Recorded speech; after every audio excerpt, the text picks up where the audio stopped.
마가복음 16장 14절 말씀부터 18절 말씀까지 제가 봉독합니다. 그 후에 11 제자가 음식을 먹을 때에 예수께서 그들에게 나타나사 그들의 믿음 없는 것과 마음이 완악한 것을 꾸짖으시니 이는 자기가 살아난 것을 본 자들의 말을 믿지 아니함일러라. 또 이르시되 너희는 온 천하에 다니며 만민에게 복음을 전파하라. 믿고 세례를 받는 사람은 구원을 얻을 것이요 믿지 않는 사람은 정죄를 받으리라. 믿는 자들에게는 이런 표적이 따르리니 곧 그들이 내 이름으로 귀신을 쫓아내며 새 방언을 말하며 뱀을 집어올리며 무슨 독을 마실지라도 해를 받지 아니하며 병든 사람에게 손을 얹은즉 나으리라 하시더라. 아멘. 한 장의 사진이 눈이 가서 6.25 전쟁 중에 찍었던 사진인데, 사진을 가만히 들여다보니까 흑인 병사들이 이렇게 무기를 들고 찍은 사진이더라고요. 그 사진의 내용의 설명을 보니까 6.25 전쟁 당시에 참가했던 에티오피아의 강류 부대원들, 강류라고 하는 부대 이름을 지어줘서 에티오피아의 군인들이 6.25 전쟁에 참전한 그런 사실들을 사진으로 소개한 거였습니다. 소개한 글에 보니까 사실은 지금도 가장 가난한 나라 중에 하나인데, 그 당시에도 2차 대전 이후에 가난하고 힘들었는데 유엔에서 이제 모든 나라들에게 대한민국이라고 하는 이 조그만 나라에서 전쟁이 났는데 도움이 필요합니다라고 하는 이제 전가를 받게 되었고, 이 전가를 갖고 도울 형편이 되지 않았음에도 불구하고 어렵게 결정을 합니다. 왜 결정을 했냐면 1935년에 에티오피아가 이탈리아의 침공을 받았을 때에 국제연맹에 지원을 요청한 경우가 있었더라고요. 근데 그 당시에 에티오피아는 지원을 받지를 못했어요. 그러니까 그렇게 극심한 어려움 가운데 자기네들은 정말 도와달라고 했을 때에 아무도 도와주지 않아서 너무 힘들었으니까 그 힘든 것을 알았던 이 나라는 자기들도 너무나 가난하고 힘든데도 불구하고 얼마나 어려울까, 그 심정을 알았던 것 같아요. 그래서 자기네들의 이제 제대로 된 부대나 군인들이 없으니까 황실 근위대의 1000명을 이제 일진으로 대대를 구성하여서 한국에 파송을 했습니다. 파견해서 일진과 2진, 3진까지 1951년부터 53년까지 우리나라 그 전쟁 중에 함께 하였고요. 그 기간 동안에 약 121명이 전사하고 536명이 부상을 당했다고 합니다. 사실은 유교에 대한 여러 가지 기사나 또 역사적인 자료들을 많이 보면서 이 내용은 사실 제가 처음 접하는 내용이었어요. 보면서 그런 마음이 드는 거예요. 우리나라는 많은 이웃 나라에게 사랑의 빚진 자의 심정을 갖고 살아야 된다. 부유하고 능력이 있어서 도와주었던 나라들도 분명히 있지만 자기들도 너무나 가난하고 힘듦에도 불구하고 그들이 겪었던 아픔과 그것을 이웃 나라, 너무나 멀리 떨어져 있는 나라이지만 고통을 당한다는 소식을 듣고 외면하지 않고 도왔던 그들, 또 그들이 와서 121명이라고 하는 젊은이가 목숨을 잃었고 500명이 넘는 젊은이들이 부상을 당하여서 본국에 돌아갔는데, 그 뒤에 삶을 쭉 이야기를 하는데 보니까 가난한 나라였기 때문에 나라가 그들이 참전 용사라고 예우해 주지도 못했고, 또 그 나라가 쿠데타가 일어나서 1971년도에 공산 정권이 들어오고 난 후부터는 우리나라에서 싸웠다는 이유 때문에 참전한 모든 그런 사병들이 더 정치적인 핍박을 받고 어려움을 받았다는 거죠. 그러니까 우리는 이렇게 너무 잘 사는 나라가 되었고 67년 전에 정말 완전히 황폐되어서 희망이 없었던 나라처럼 보였던 이 나라가 정말 기적으로 이렇게 잘 사는 나라가 되었는데, 이렇게 우리가 잘 사는 나라가 되기까지는 이름도 없이 빛도 없이 지금은 너무 가난한 나라가 되어서 우리가 도리어 돕고 있는 나라이긴 하지만 그 땅의 젊은이들이 이 나라에 와서 피를 흘리고 그들이 정말 아낌없이 모든 걸 내어주었기 때문에 우리가 위기에서 벗어날 수 있었고 오늘에 있다는 사실들을 우리들이 잊어서는 안 될 줄로 생각이 되어집니다. 조금 안타까운 것이 저 개인적인 생각인지는 모르지만 오늘이 6월 25일 67년 전에 주일에 전쟁이 발발이 되어 시작됐던 전쟁이니까 오늘이거든요. 67년 전 오늘 주일 새벽인데 6.25에 대한 이야기들이 신문을 다 뒤져봐도 이야기가 나오지 않더라고요. 너무 짧게 그저 좋은 이야기로만 이렇게 소개되고 뭐 여러 가지 것들이 사실을 알려주고 다음 세대에 우리나라에 67년 전에 이런 전쟁이 있었다. 3년이 넘는 시간들을 전쟁을 했어야만 했고 수백만의 사람들이 목숨을 잃고 지금도 이산 가족의 아픔이 있다는 것을 우리가 기억해야 될 날인데, 이날도 기억하지 못하면 1년 내내 우리가 이 아픈 역사를 어떻게 배우고 어떻게 알 것인가라는 생각이 좀 먹먹하게 들어서 오늘 주제를 갖고 설교해야 될 본문 전하기 전에 사실 이 말씀을 여러분과 함께 나누게 되었습니다. 우리는 먼저 6.25를 생각하면서 누구 때문이다 원망하고 뭐 사실을 논하기보다는 우리 믿는 자들이기에 정말 하나님이 간섭하지 아니했더라면 이 나라는 누구도 와서 도와주지 못했을 것이고 오늘에게 있을 수 없다는 사실을 잊지 않고 하나님이 이 민족 가운데 함께 하셨던 것을 기억하고 우리가 다음 세대에는 아픈 역사를, 전쟁의 역사를 잊어버리면 그것이 반복이 된다는 게 역사의 교훈이거든요. 우리가 다 전쟁을 경험했던 세대가 다 천국에 가고 다음 세대가 왔을 때에 말로만 들었던 전쟁 이야기가 영화에서만 보는 것처럼 생각되어진다라면, 그래서 깨어있지 않고 기도하지 않고 준비하지 않는다라면 다음 세대에 또 전쟁이 일어날 수 있다는 것 우리가 잊지 않고 오늘 하루라도 우리 자녀들에게 이 땅에 일어났던 전쟁들을 우리가 경험했던 이야기 아니면 들었던 이야기, 교육받았던 이야기라도 함께 나누어 주고 그곳에 꼭 하나 우리가 덧붙일 것은 아무리 생각을 해도 우리 힘으로는 그 전쟁을 이길 수 없고 휴전 상태로 갈 수 없었다.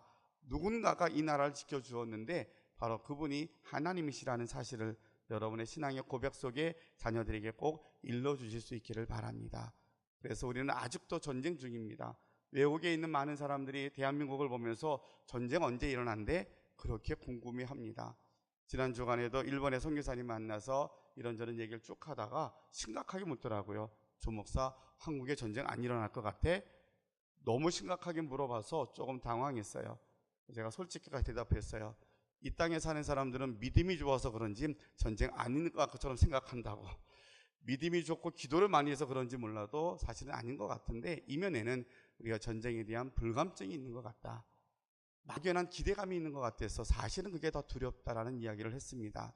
우리가 막연한 두려움 그것도 다 믿음으로 뿌리쳐야 되는데 기도하지 않으면 하나님의 손길이 이 나라 지키지 않는다는 것 우리가 잊어버리면 안 되고, 그래서 늘 깨어 기도하여서 이 나라에 어떤 경우라도 전쟁이 다 이제는 끝이 나고 다음 세대에는 한 민족이 통일을 이루어서 하나님 나라 이룰 수 있도록 기도하는 저와 여러분이 되실 수 있기를 바랍니다. 이제 3주에 걸쳐서 우리가 우리 건강의 가장 기본적인 것들도 우리가 잘 먹는 거, 잘 자는 거, 운동하는 게 중요하다라고 말씀을 드려서 가장 중요한 말씀에 대한 것, 기도에 대한 것을 이제 2주간에 걸쳐서 함께 은혜를 나누었습니다. 오늘은 운동, 전도에 대한 이야기를 함께 나누며 은혜를 받으려고 합니다. 어느 큰 교회에 있었던 집사님의 이야기입니다. 집사님이 그날따라 굉장히 밝으신 분이고 에너지가 넘치는 분인데 그분이 왠지 표정이 좋지 않아요. 그래서 집사님 오늘 왜 이렇게 기분이 안 좋아요? 그랬더니 조금 마음이 좀 힘드네요. 그러면서 오늘은 밥을 먹지 말아야 되겠어요? 그래요. 아니 왜 밥까지 안 드시려고요? 왜요? 그랬더니 하나님께 너무 죄송해서 그렇다는 거예요. 그래서 뭐가 그렇게 죄송해서 일주일 동안 그렇게 시간 많이 내서 죄를 많이 지었나 생각해서 여쭤봤더니 그게 아니라 오늘 제가 혼자 교회 왔어요 그러시더라고요. 오늘 제가 혼자 교회 왔어요. 무슨 얘기인지 아시겠죠? 항상 매주일마다 일주일 동안 열심히 누군가 전도해서 전도한 대상자와 함께 교회 왔는데 오늘 혼자 교회 왔다는 거예요.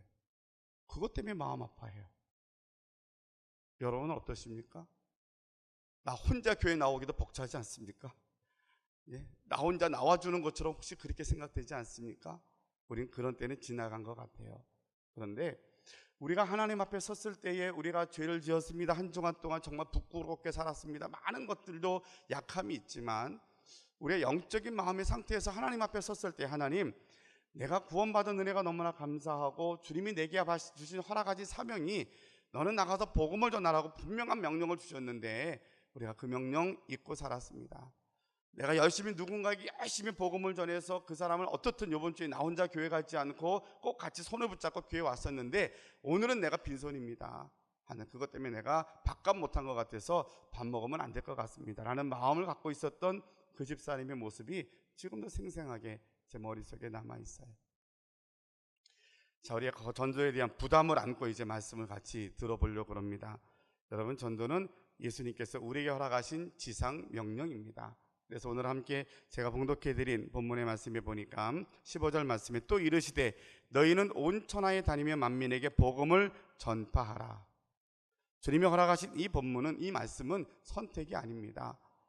우리 예수님이 누구냐고 고백할 때 예수님은 나의 구원자이십니다. 유일하신 메시아 구원자이시고요, 나의 주인 되십니다. 우리 하나님은 나의 아버지이십니다. 너무 좋으신 분입니다. 우리가 다 그렇게 고백을 하는데, 그분이 우리에게 너 그래? 너 알았어. 그러면 너 원하는 대로 해.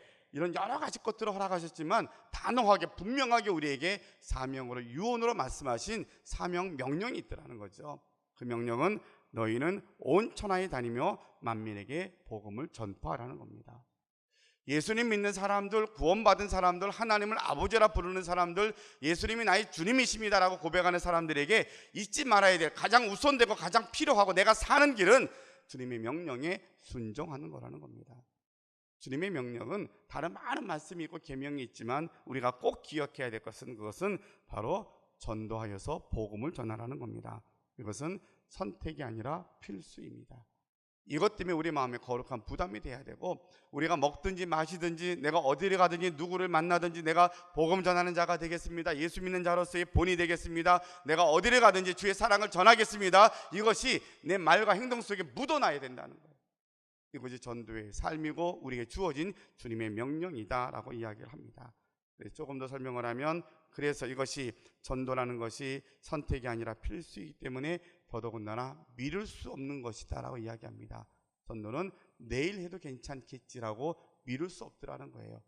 내가 오늘 이 사람 만났는데 이 사람이 예수 믿지 않는데, 이 사람이 교회 다니지 않는데, 내가 이 사람에게 복음 전하지 않아서 그냥 내가 전한 복음을 듣지 못하고 오늘 하나님 부르심 받았다라면 나에게 그 책임이 있다라는 생각을 우리가 갖고 살아야 된다는 거예요. 많이 부담스럽죠? 예. 만나는 사람에게, 이 사람에게 내가 갖고 늘 지금까지 직장에서, 가정에서 많은 사람들을 만나는데 여전히 예수 안 믿는 사람, 교회 안 다니는 사람 많이 있잖아요. 너무 오랫동안 그러다 보니까 잊어버렸잖아요. 전도할 기회도 없고 그냥 힘들다고만 생각을 하잖아요. 근데 더 다급하게 우리에게 들려오는 하나님의 음성은, 만약에 내가 오늘 그 사람 만나서 나를 통해서 복음을 전할 수 있는 기회를 주셨는데 내가 전하지 않아서 그 사람이 복음을 듣지 못하고 천국에 갔다라면 그 책임이 나에게 없지 않다라는 거죠. 그래서 우리가 전도에 대한 사명은 미룰 수 있는 게 아니라 오늘 만나는 자에게 내가 준비된 자가 되어서 복음을 전해야 된다는 거예요. 그래서 전도는 주님의 사명, 우리에게 허락하신 명령이고 사명이기에 미룰 수 없고 오늘 꼭 해야 된다라고 우리에게 가르쳐 주십니다. 또 하나, 오늘 본문의 말씀, 이제 성경에서 여러분 주보에 있는 말씀을 보니까 왜 우리가 굳이 전도해야 됩니까? 라고 묻는다라면, 마가복음 1장 38절로 39절에 보니까 이르시되 우리가 다른 가까운 마을들로 가서 거기서도 전도하리니 내가 이를 위하여 왔노라 하시고, 이에 온 갈릴리에 다니면서 그들의 여러 회당에서 전도하시고 또 귀신들을 내쫓으시더라 라고 말씀하고 계십니다. 예수님이 이 땅에 오셨는데 인류를 구원하기 위해서 오셨습니다. 저희가 수요일날 예수님에 대해서 말씀을 같이 배우다 보니까 죄에 대한 것을 배웠어요. 예수님이 나의 죄 때문에 십자가에 죽으셨습니다. 내 죄의 양이 얼마큼 됩니까? 라고 말할 때, 예수님이 이 땅에 오셨을 때 그 시점, 예수님이 나의 죄 때문에 돌아가시는 것이 2000년 전이었거든요. 2000년 전에 예수님이 돌아가셨을 때 그 모든 인류의 죄는 한 사람도 구원받을 만한 사람이 없었기에, 의인이 한 사람도 없었기 때문에 모든 인류가 다 죽어 마땅하고 멸망받아야 될 그런 시점이었기 때문에 예수님이 직접, 하나님이, 아들이 이 땅에 오신 거거든요. 그러니까 우리가 예수님이 나의 죄 때문에 죽으셨습니다 할 때 그 죄는 죽어 마땅하고 멸망받을 만한 죄거든요. 우리의 죄는 그런 죄인 거예요. 이 죄를 위해서 하나님이 아들을 보내주셨고 그분이 이 땅에 오셨어요. 하나님이 사람이 되셨거든요. 하나님이 사람 대신 그분이 이 땅에 오셨는데, 그분이 뭐라 그러냐면, 내가 여기 왜 왔는지 아느냐? 나 전도하러 왔다는 거예요. 예수님이, 하나님이 이 땅에 오셔서 내가 전도하러 왔다고 그러면서 주님이 말씀하시면서 이 마을에도 가고 저 마을에도 가고 가는 데마다 내가 전도하겠다고 성경에 말씀하고 계시고, 실제로 예수님이 가는 곳마다 회개하라 천국이 가까웠다라고 복음을 전합니다. 예수님이 전도하셨습니다. 예수님을 4대 성인으로 알고 예수님을 성탄절만 생각하는 사람이라면 전도에 대해서 부담이 없을 수 있어요. 그런데 우리가 늘 예수님이 나의 죄 때문에 죽으셨습니다. 그래 내가 구원받았습니다. 칭의를 얻었습니다. 새 사람이 되었습니다. 거룩한 백성입니다라고 늘 감격하게 사는 사람들의 우리에게는 주님을 닮아가고 싶은 마음이 있잖아요. 주님이 하신 발걸음을 따라가고 싶은 마음이 열망이 있잖아요. 주님이 어떻게 사셨는가에 대한 배우고 그걸 따라가야 되는데 주님이 사신 발걸음이 전도하는 발걸음이었다는 거예요. 가는 곳마다 복음을 전합니다. 가시는 곳마다 예수님이 병자를 고치시고 귀신을 내어쫓고 그들에게 영생의 길을 알려주신 것이 주님이 이 땅에 오셔서 행하신 모습이다라고 우리에게 보여줍니다. 여러분, 우리가 주님을 사랑합니다. 주님을 나의 구주로 고백합니다. 고백하는 우리들의 마음속에 주님, 나도 이제는 전도의 삶을 살겠습니다. 다지만은 저와 여러분이 꼭 되실 수 있기를 바랍니다. 전도는 무엇 가지고 합니까? 마가복음 6장 7절로 9절에 보니까 12제자를 부르사 둘씩 보내시며 더러운 귀신을 제어하는 권능을 주시고 명하시되 여행을 위하여 지팡이 외에는 양식이나 배낭이나 전대의 돈이나 아무것도 가지지 말고 신만 신고 두벌옷도 입지 말라 하십니다. 2명씩 짝지어서 전도를 보내면서 주님이 하신 말씀입니다. 그런데 이 말씀을 우리가 오해하는 경우가 종종 있습니다. 그럼 우리가 전도 나갈 때에 아무것도 물질적인 거, 재정적인 거 또 준비하는 거 안 하고 옷 딱 달랑 하나 입고 지팡이 하나 들고 나가야 됩니까? 이런 말씀으로 이해할 수 있는데 이 말씀은 물질의 문제가 아니라 신앙의 문제를 이야기합니다. 이것은 우리가 뭘 준비하고 안 하고가 아니라 너희가 많은 걸 준비하면 그것 때문에 하나님 의지하기보단 우리가 준비한 많은 것을 의지한다는 거죠. 우리가 많은 것 시스템을 준비하고 물질로서 많은 달란트나 많은 재능, 많은 기구들을 준비하면 하나님을 전적으로 의지함으로 하나님의 능력으로 행하실 것을 기대하기보다는 내가 준비한 거 의지한다는 거예요. 너희가 전도할 때에는, 전도를 나갈 때에는 하나님만 신뢰하고 나가라는 거예요. 요새 우리 전도 나가셨던 집사님들에 가면 요 사이는 전도가 더 안 된다는 이야기가 들려옵니다. 그래서 여러분들이 전도를 해보셔야 됩니다. 요새 사람들은 어떻게 전도를 받아들이고 어떻게 반응을 하는지를 우리가 직접 부딪혀서 느껴봐야 돼요. 전도하기 정말 어렵습니다. 사람들이 더 강팍해졌습니다. 교회에 대해서 너무 부정적입니다. 전도하는 거 힘이 듭니다. 그래서 우리가 전도 안 해도 될 것 같은 핑계가 하나 생겼어요. 그죠? 해도 사람들이 안 들으니까, 해도 사람들이 다 마음이 다쳤으니까 아이고 내가 하도 안 됩니다. 그럴 수 있어요. 여러분, 그런데 그래도 주님의 명령은 지금도 동일합니다. 그래도 전도하라는 거예요. 그래도 어떻게 전도해야 됩니까? 그러기 때문에 우리가 더 분명한 것은 우리가 하나님만 의지하고 전도하겠습니다. 내가 사람들이 더 강팍해지고 더 악해지고 세상 사람들이 교회에 대해서 비난하고 믿는 사람들이 덕이 안 된다고 잘못된 거 너무나 많이 알아서 우리에게 나열을 하면 대꾸할 말이 별로 없어요. 예수 믿는 사람들이 다 그렇다 그러면 도대체 자기들만 잘 살려고 그러는데, 예수 믿어서 어떻게 하려고 그러는데 설명 좀 해봐 그러면 할 말이 없어요. 괜히 우리가 주눅들기도 해요. 그러니까 우리의 눈이 세상을 바라보고 세상의 판단으로 들어가면 우리가 받은 복음의 능력이 그것보다 못한 게 돼버려요. 우리가 구원받은 것이, 죄사함 받은 것이, 죽어 마땅한 멸망받을 모든 백성들이 구원받은 그런 우리의 존재감인데 이것을 다 잊어버렸다는 거예요. 세상에 많은 이야기를 들으면 들을수록 이 생각보다는 그래, 믿는 사람의 본이 되지 못해, 더 힘이 들어, 어려워, 이런 생각들로 자꾸만 우리가 마음이 다쳐버리니까 하나님만 의지하고 하나님이 주신 사명을 따라가는 게 아니라 핑계만 두고 뒷걸음질 하더라는 거죠. 여러분, 이 시대에 우리가 주신 전도의 사명이 있다면 전도의 사명은 하나님을 의지하는 믿음을 가지고 나아가야 될 줄로 믿습니다. 내 힘으로 전도하지 않습니다. 사람의 아주 유쾌한 말과 또 언술로 전도하지 않습니다. 전도는 성령이 하십니다. 전도는 우리를 통하여서 하나님이 말하게 하십니다. 우리가 순종하고자 하면, 순종에서 나가고자 하면 전도받을 사람을 예비해 놓으시고 우리가 말하는 것, 말과 행동이 어느래도 하나님이 그 말 속에서 성령이 그 사람의 마음을 움직여서 믿어지는 은혜를 허락해 주실 줄로 믿습니다. 이게 전도의 방법이에요.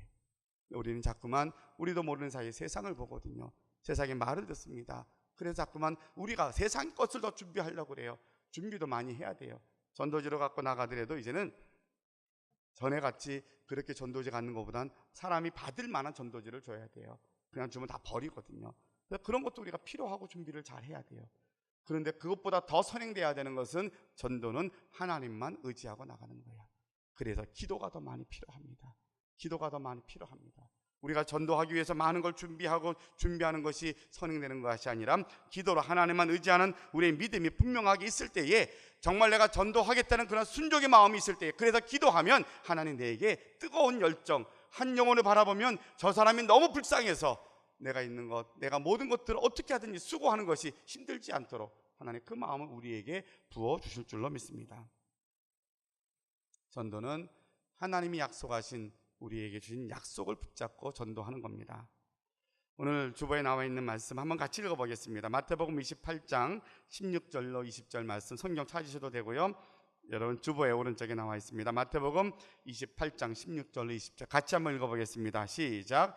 11 제자가 갈릴리에 가서 예수께서 지시하신 산에 이르러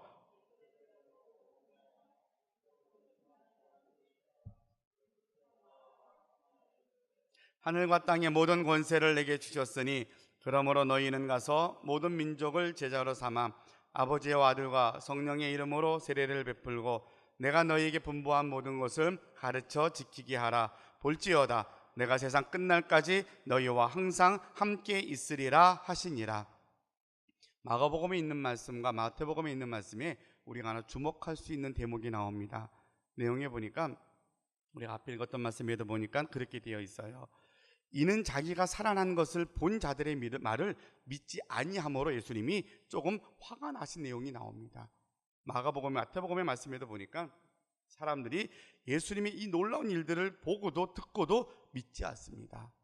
그러니까 저와 여러분이 이 시간에 이 자리에 모여서 예수님을 나의 구주이십니다, 주님의 명령으로 제가 듣겠습니다, 전도에 거룩한 부담 갖고 살겠습니다, 이게 하나님의 은혜인 것을 우리가 알아야만 합니다. 믿어지는 게 기적이고 은혜라는 거예요. 내가 믿어짐에 대한 결과, 믿어짐에 대한 그 고백은 주님의 명령을 들어서 내가 순종해야 되겠구나, 이런 단계로 가야 된다는 거예요. 근데 우리가 세상에 나가서 전도자의 삶을 살려고 하다 보니까 세상에 너무 힘이 들어요. 만만치 않아요. 너무나 많은 사건들이 있어요.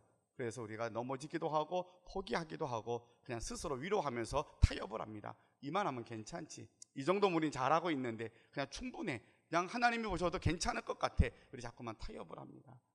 여러분, 그러나 우리가 우리 자신들에 대한 모습들을 정확히 보고 하나님의 명령은 세상의 것들과 타협하는 것이 아니라 주님이 약속을 붙잡고 끝까지 명령을 따라 사명을 따라 살아가는 우리들이 되어야 할 줄로 믿습니다.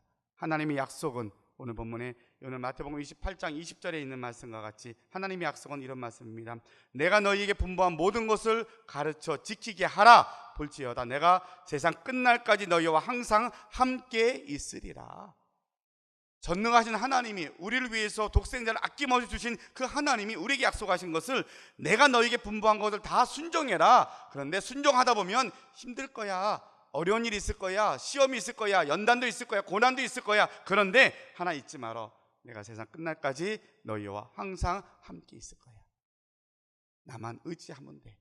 나만 바라보면 너희는 승리할 거야. 이것이 하나님의 약속이기 때문에 우리는 이 하나님의 약속을 붙잡고 전도의 사명을 잘 감당하는 우리 모두가 되어야 할 줄로 믿습니다. 함께 나눴던 말씀들을 쭉 머릿속에 그림을 그리면서 몇 가지 우리 이야기를 예화로 여러분들에게 들려드리려고 합니다. 사형수의 이야기 가운데 그런 이야기가 나옵니다. 고재봉 씨의 이야기라고 혹시 들어본 분이 계실 겁니다. 억울한 일이 있어서 이 사람이 그만 사람을 죽였어요. 사형수가 되었어요. 그러고 나서 이제 그날을 기다리다가 목사님의 전도를 받고 이제는 복음을 받아들였어요. 그가 죽기 전에 한 이야기가 이런 내용이었어요. 우리 동네에도 교회가 있고 군대에도 교회가 있고 전국 처처에 교회가 있습니다. 그런데 누구 하나 나에게 예수 믿으라고 권하지 않았습니다.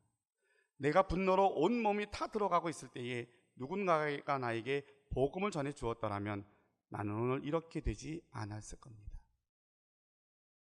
여러분, 우리는 대한민국에 교회가 너무나 많고 많은 사람들이 예수 믿는다고 또 교회 다닌다고 생각을 하지만 살면서 한 번도 교회에 발을 디뎌놓지 않고 한 번도 교회와 예배 드려보지도 않고 일생을 마치는 사람이 반 이상 되는 거 아십니까?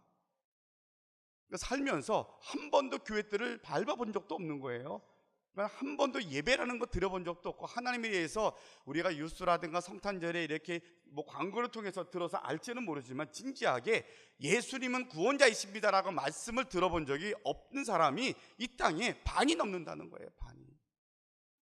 정말 그럴까? 여러분들 어느덧 이제 교회 다니는 지 오래되다 보니까 다 예수 믿는 우리끼리만 다 교제 하잖아요. 다 예수 믿는 사람만 있는 것 같아요. 그런데 세상을 향해서 우리가 눈을 돌리면 세상에 많은 사건들이 있습니다. 그래서 정말 뉴스를 볼 때마다 끔찍한 일들이 너무나 많아요. 뭐 뉴스 얘기해도 여러분 다 아는 이야기들이겠지만 조금만 선생님에게 조금 야단을 맞아도 폭탄을 만들어 터뜨리질 않나요? 그게 지금 우리 사회, 막 분한 것을 참지를 못해요. 그러니까 우리 아이들이 안전하다고 말할 수 있는 그런 사회가 되지 않았고요. 모든 게 화려하고 좋아 보이지만 많은 곳이 다 폭탄과 같은 요소가 너무 많아요. 많은 사람들이 겉으로 표현하지 못하고 굉장히 평화롭고 잘 사는 것 같고 괜찮은 것 같은데 속에서는 언제 터질지 모르는 사람들이 너무 많은데, 그들이 뭐라고 이야기하는지 부르짖는 이야기가 뭔지 아십니까? 와서 나를 좀 건져달라는 이야기. 내가 걸어서 나갈 수 없고 내가 스스로가 손을 내밀어서 내 손을 잡아달라고 하는 말을 할 수 없을 만큼 내가 죽을 지경이 되었기 때문에 누가 와서 나를 좀 건져달라고 하는 부르짖는 소리가 우리의 귀에 들려질 수 있어야 돼요. 근데 우리는 언제부터인가 내 것을 찾고 내 것 구하고 세상과 타협하고 괜찮습니다, 좋습니다라고만 하다 보니까 그들의 부르짖는 소리에 우리가 귀를 닫아버리고 눈을 닫아버리고 듣지 못한다는 거죠. 많은 사람들이 한 사람도 내게 와서 복음을 전해준 사람이 없더라는 거예요. 정말 그럴까? 이번 주에 숙제를 하나 내드릴게요. 한번 여러분 교회 안 다니는 분에게 이걸 물어보세요. 당신에게 교회 가자고 한 사람이 누가 있었냐고. 생각보다 한 사람도 내게 교회 가자고 말한 사람이 없다라는 사람이 많을 겁니다. 조금 긴가민가 하시죠?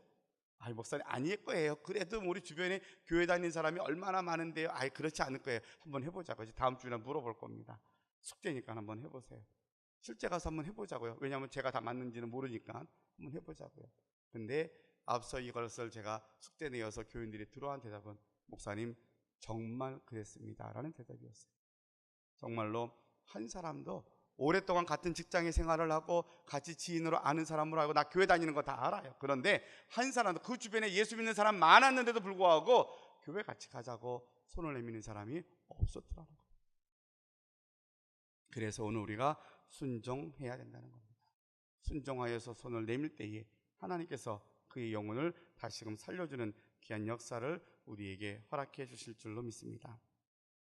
19세기 때 미국의 제2의 영적 대각성 운동을 이끌었던 전도자가 전도에 대한 비유를 그렇게 들려줍니다. 당신의 아들이 한 발자국 앞에 나가면 나이아가라 폭포에 수십 길 낭떠러지를 떨어지는 그 위협에 처해 있는데 그 아들에게 어떻게 이야기하겠습니까? 아들에게 얘야 거기 위험해 라고 이야기할 건가? 아니면 큰 소리로 멈춰 라고 크게 외칠 것이냐 라고 이야기를 합니다. 여러분 어떻게 하시겠어요? 내 아들이 큰 낭떠러지 밑에 거기 서서 앞이 보이질 않아요. 한 발자국만 내디디면 걔가 거기 떨어지게 되어 있는 그런 상황이에요. 내가 뒤에서 보고 있는데 인격적으로요, 고상하게고요, 상식적으로요 다 설명해서 너희가 조금 한 발자국만 가면 거기서 몸이 글로 떨어질 거고 그러면 어떻게 될 거고 이거 설명하겠냐는 거예요. 아니죠.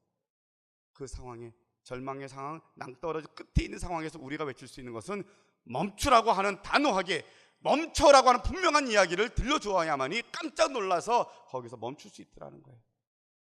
우리는 그런데 전도하라고 이야기하면 생각이 너무 많아요. 너무 복잡해요. 핑계가 너무 많아요. 여러분 하나님만 의지하라고 하는 것은 내 마음속에 긍휼히 여기는 마음을 허락하시고 그들에게 이 복음을 전하라는 사명을 주셨다면 여러분에게 보여지는 모든 사람들 영혼들을 바라보면서 예수의 이름으로 당신 멈추셔야 됩니다. 그대로 가면 당신 가는 길은 멸망의 길입니다. 그대로 가면 죽습니다. 거기에는 희망이 없습니다. 생명이 없습니다라고 선포할 수 있는 저와 여러분이 되어야 될 줄로 믿습니다. 이게 전도하는 거예요.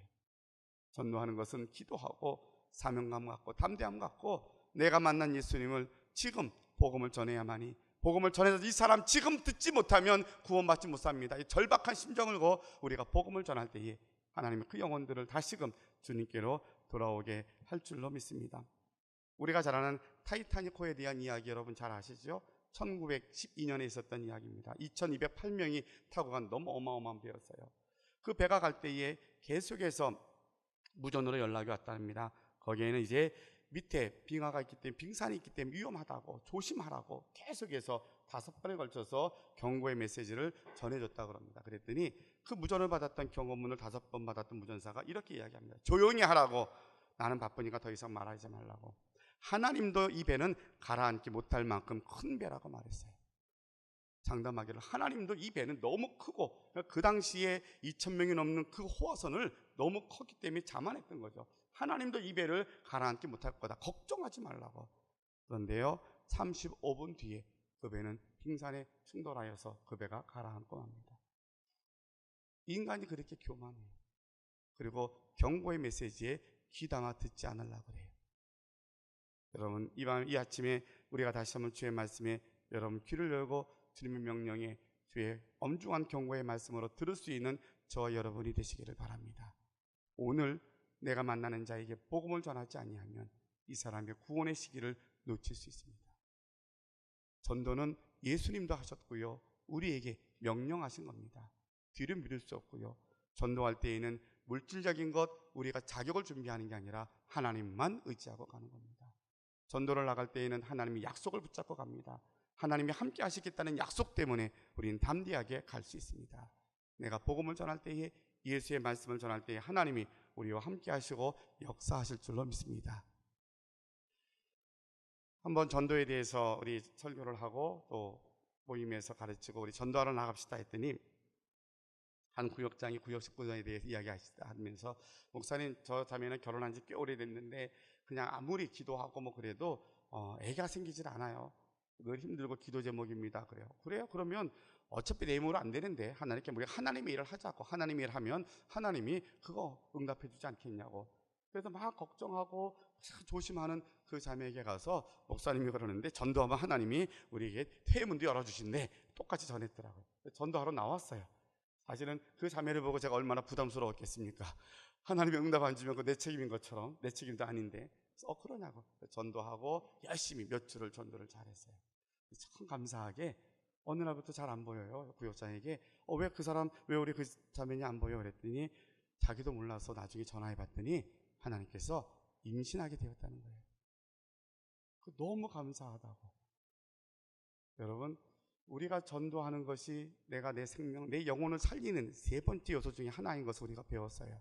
근데 우리는 하나님의 명령인지라고 열심히 전도할 때 하나님이 여러분의 영혼을 살리고 건강을 지켜주시고 내 삶의 문제를 책임져 주실 줄로 믿습니다. 전도는 내가 사는 길이에요. 전도는 주님의 명령이고요, 우리가 어떤 상황이든 이 복음을 전할 때 하나님이 일하실 줄로 믿습니다. 그래서 우리 모두는 주님이 언제 오실지 모르지만 주님의 재림을 기다리고 사는 사람들이에요. 주님 오늘 오시더라도 내게 맡겨진 사명을 따라 열심히 전도하고 복음 전하다가 여러분의 삶이 믿음으로 승리하는, 하나님께 크게 상급받는 우리 모두가 되시기를 주님의 이름으로 축원합니다. 기도하겠습니다. 사랑의 아버지 하나님, 감사합니다. 우리 건강에 이상이 생기면 우리가 식사를 잘 하는지, 잠은 잘 자는지, 운동은 잘하고 있는지 체크를 해보면 그 기본이 이듬이 맞지 않아서 깨져서, 균형이 깨져서 그렇다는 설명을 합니다. 우리 영적인 상태에서도 왜 내가 교회 가도 은혜를 받지 못하는지, 왜 내가 신앙적으로 자꾸만 뒤처져 있는지를 생각할 때에 우리가 세 가지를 한번 점검해 보자 그랬습니다. 날마다 영의 양식인 말씀을 잘 먹고 있는지, 매일같이 매 순간 영의 호흡인 기도를 잘하고 있는지, 주님이 명령하신 이 전도가 내 삶의 가장 우선이 되는 사명으로 전도하고 있는지를 살펴보자고 말씀을 나누었습니다. 하나님, 우리 성도들의 마음속에 이 기준이 분명히 있게 하셔서 매일매일 우리가 하루를 시작하면서 주님, 내가 말씀을 읽으며 시작하겠습니다. 매 순간 기도하겠습니다. 내가 누구를 만났는지 전도하겠습니다. 이 세 가지를 기억하고 순종할 수 있는 저희들이 되게 하여 주옵소서. 우리가 있는 삶의 자리가 다 다양합니다. 하나님, 가정에서, 일터에서, 학교에서 모두가 다 다양하지만 있는 그 자리가 하나님의 약속, 내가 너와 함께 할 것이라는 하나님의 약속을 꼭 의지하고 약속에 붙잡힌 바 되어서 우리가 전도하는 저희들, 그래서 전도하면서 얻은 은혜가, 체험과 간증이 우리 삶에 풍성하여져서 정말 날마다 전도하는 삶이 우리 기쁨이 되게 하시고, 전도를 위해서 더 잘 살아지고 전도를 위해서 더 힘이 있어지는 우리의 풍성한 삶을 살아가는 우리 모두가 되게 하여 주옵소서. 예수님의 이름으로 기도하옵나이다. 아멘.